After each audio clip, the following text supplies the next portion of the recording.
Yes, I cheated on you. If you were richer, I'd still be with you. My girlfriend left me for my wealthy boss to chase luxury. But when he tossed her aside, she came crawling back as if nothing ever happened.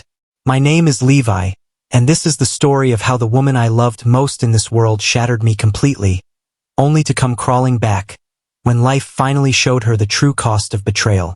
I am 31, and for 4 years of my life, I believed that I had found something real, a love built on trust, respect, and shared dreams. Her name was Fatima. She was 28, beautiful, smart, ambitious, and for a long time, she was my entire world. Together, we had plans, visions of the future, and that foolish kind of faith that makes you believe love alone can survive anything. I was wrong. When we met, I was working at a small financial consulting firm, barely making enough to cover my expenses, but proud of my progress. Fatima had just graduated in marketing. She was struggling to find work, but even in her toughest moments, she never lost hope. She'd smile, touch my hand, and say, "Everything will fall into place. Levi, don't despair." That faith she carried inside her was something I deeply admired. It made me believe that even if the world was falling apart, as long as we had each other, we'd be fine. We moved in together after 3 years of dating. The apartment was small but warm, filled with laughter, cheap furniture, and our shared dreams.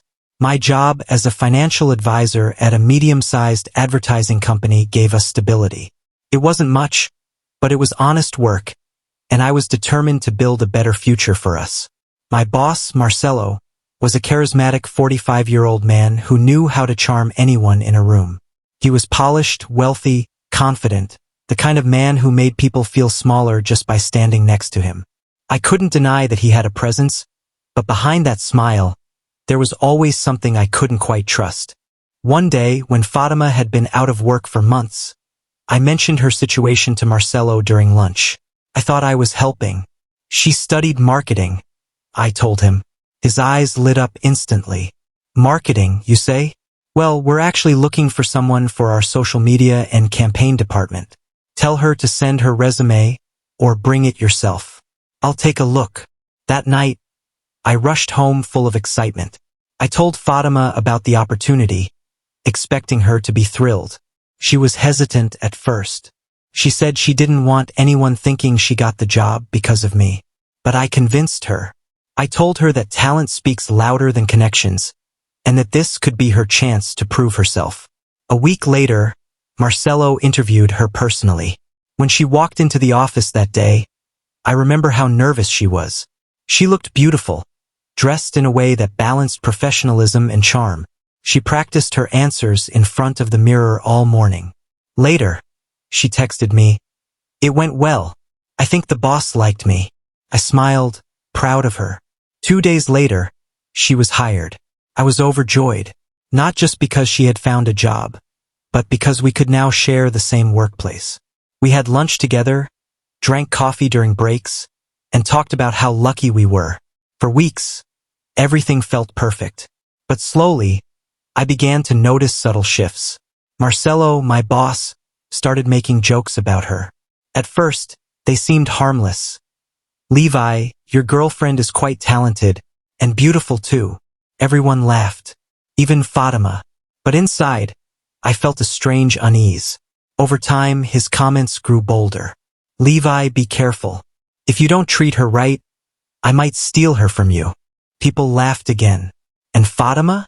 She just smiled, brushing it off as harmless banter. When I confronted her about it, she told me not to worry. "Marcelo is just like that with everyone," she said. "You're overreacting."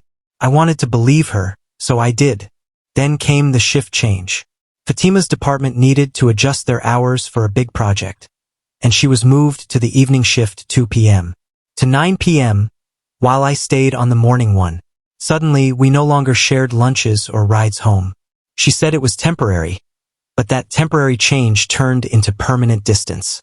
She began coming home later, often saying there were extra meetings or deadlines. Sometimes, she'd smell like a different perfume. Not hers, but something more expensive, more refined. When I asked about it, she'd laugh it off. Stop being paranoid, Levi. It's just work. But then, she stopped calling me during the day, stopped texting, stopped laughing. It was like watching a light fade out slowly until all that was left was the shadow of the person I used to know. One night, I finally confronted her. I asked why she was always late, always tired, always distant. She looked me in the eye, sighed, and said coldly, "All right, I don't want to hide it anymore. Yes, I cheated on you. And yes, it was with Marcelo." Felt like the ground beneath me collapsed. I couldn't breathe. I thought I misheard her. But no, her eyes were empty, her voice steady. She continued, "He's outside waiting for me. Don't make a scene." Before I could react, she grabbed her suitcases, already packed, and walked to the door. When she opened it, I heard Marcelo's car horn. I ran downstairs, rage consuming me.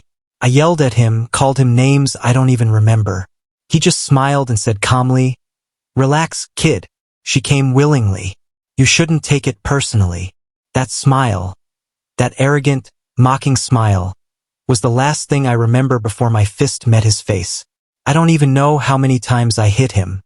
The neighbors came out screaming, and eventually, someone pulled me off him. He wiped the blood from his mouth, looked at me, and said coldly, "You're fired." Fatima didn't say a word. She just got into his car and left. That night, I sat on the sidewalk, alone, watching the tail lights fade away.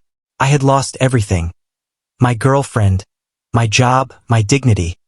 All because I trusted too much. Months passed. The pain was suffocating at first. Couldn't sleep. Couldn't eat. Every corner of my apartment reminded me of her. But slowly, I learned to breathe again. I found a new job at a smaller firm, where the environment was healthier. Ironically, the pay was better too. I still thought of her sometimes. I saw her on social media, living lavishly, trips, fancy restaurants, designer clothes. I even saw photos of her in Japan, the country we used to dream about visiting together. It hurt, but I told myself that if she was happy, that was enough. Until 7 months later, on a Friday evening, everything changed. I was making dinner when I heard a knock on my door. When I opened it, my heart stopped. Fatima was standing there with 2 suitcases, hair messy, eyes red. "Levi," she said, "I'm back. I'm sorry for everything. I never stopped loving you." Couldn't believe it. The same woman who once told me, "If you had more money, I'd never have left you," was now standing there, begging to come back. She tried to hug me. I stepped back. "No, Fatima," I said, my voice shaking with contained rage. "You left me for money. You chose him. Now live with it." Her face crumbled. She admitted that Marcelo had cheated on her, too, that he had thrown her out for a younger woman. She said she was broke, homeless, and alone. But I felt nothing. Not hatred, not pity, just emptiness. I told her to leave. She begged, cried, screamed. Then, in a sudden burst of anger, she shouted, "If you had more money, I never would have left you. You're still a mediocre, poor man." That was the moment I truly realized who she was. Not the woman I once loved, but a reflection of her own greed. My neighbor, Mario, came out when he heard the noise. He saw everything. He defended me when she tried to make a scene. When she realized she couldn't manipulate anyone anymore, she grabbed her bags, threw one last insult, and walked away forever. When the door finally closed behind her, I sat down in silence. For the first time, I didn't feel pain. I felt peace. Because that's what freedom feels like when you let go of someone who never deserved you. Sometimes, life doesn't take people away as punishment. It removes them as protection. And though it took losing everything to see it, I finally understood that some endings are just the beginning of a better life.